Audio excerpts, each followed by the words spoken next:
It's the week in board games. This is for March 10th, 2025 to March 16th, 2025. As we all know, the TikTok existence still hangs in the balance. So, first things first, there's some other places that you can see this exact same video. It would be Instagram at Tubbs Plays Games. YouTube at Tubbs Plays Games. I also sometimes talk board games on Blue Sky, which is JRR Tubbs. And if you want to play games with me on BGA, JRR Tubbs is the name there. Give me a shout. I'm always looking to play games. So, let's get into what I played this week. So first of all, I love when I figure out something new about technology, and I just figured out how to place my little floating body anywhere I want in these green screen photos. So now I don't have to manipulate the phone. I can just put it on my tripod, and man, life is good. So as we all know, on Mondays, we try not to turn the TV back on after dinner, which usually leaves us with about 45 minutes to an hour before my son needs to start getting ready for bed.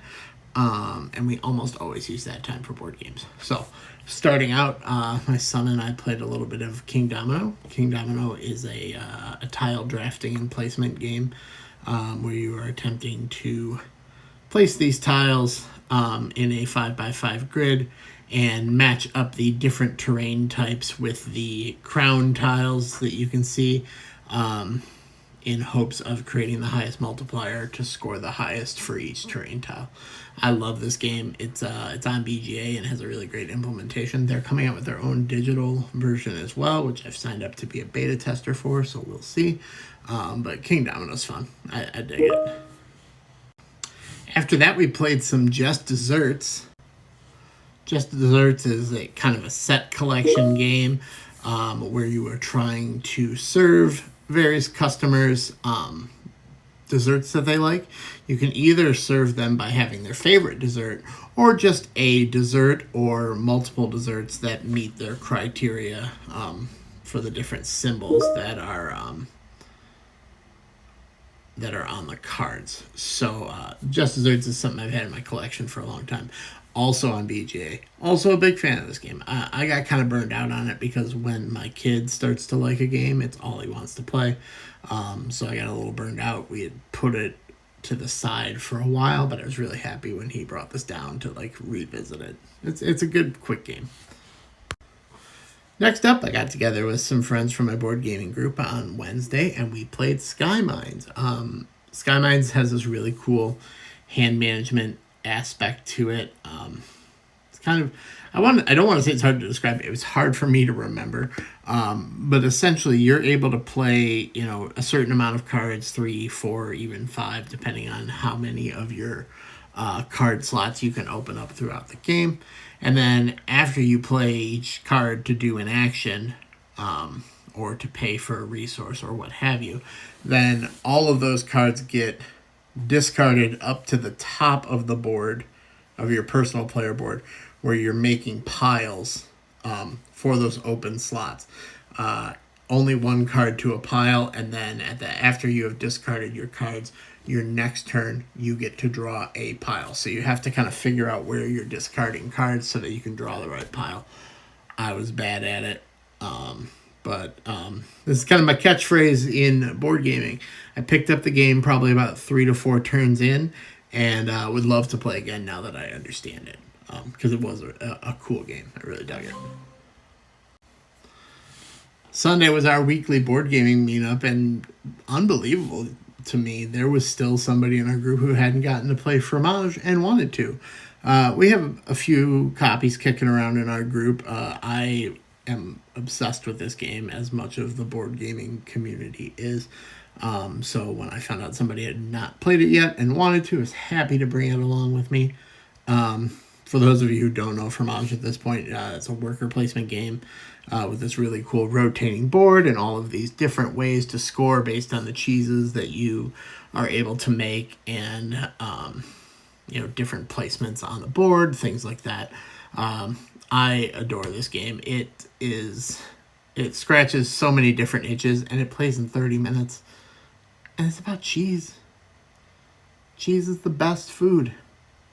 It's an all-the-time food. Some doctors would disagree with me, but I don't care.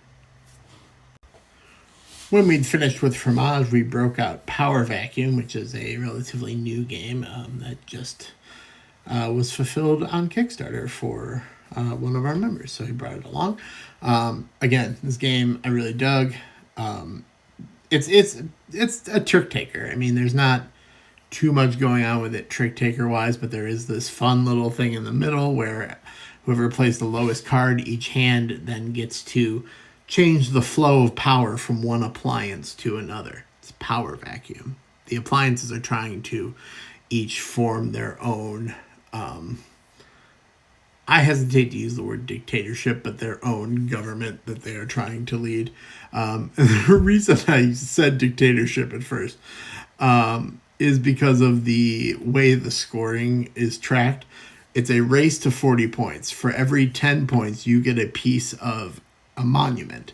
And if you get to your 40 points, you have your own monument that you have built to yourself. And that is how you know somebody has won the game, when they are able to complete their monument. That was one of my favorite parts of the game. The components are really nice. But the gameplay was cool too. It has like a nice flow to it. So yeah, I really liked it. I would love to play it again sometime. And we finished out our night, or at least I finished mine. I had to leave with Grow Sky, which was this very cool like dice drafting, moving around a board. It has this cool rondelle wheel thing in the middle. I don't know if I'm using any of these terms right, you guys. I'm trying. There's so much terminology. It's got a spinny wheel. But it was fun. I mean, there was lots of different goals to achieve, which is something I really like, is a variety of goals in a game. So you can focus one place, or you can, you can try to achieve as many as possible, or you can focus on one type of scoring. You can do a whole lot of different things. And it has, I don't have a picture of it. My body might be blocking it. Let's see if I can move me. I'm over here now. It has this little Tetris thingy. You could get, one of the things you could do is acquire these resources that were little Tetris pieces, and you would try to build up this board down below. And when you cover spots, you'd get resources. When you filled in a line, you would get benefits. And filling in the whole Tetris board was one of the ways to trigger the end of the game.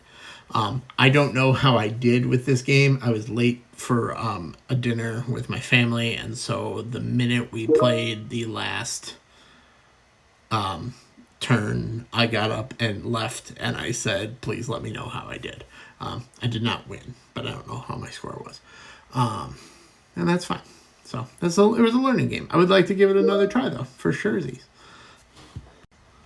So that's it for this week. I have got some Kickstarters coming that I'm looking forward to diving into.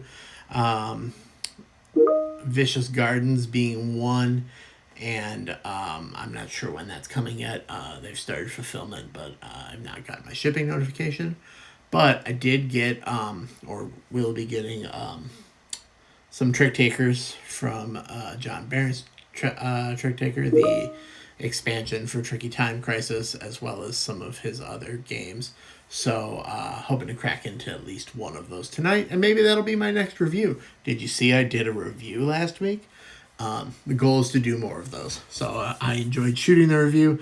I know it went a little long. I'm going to try to tighten it up a little bit, but the goal is to do more reviews in addition to these Week in Board Gaming recaps. So if there's a game you want me to review, brand new game, old game, if I have it or have access to it, it shall be reviewed at some point.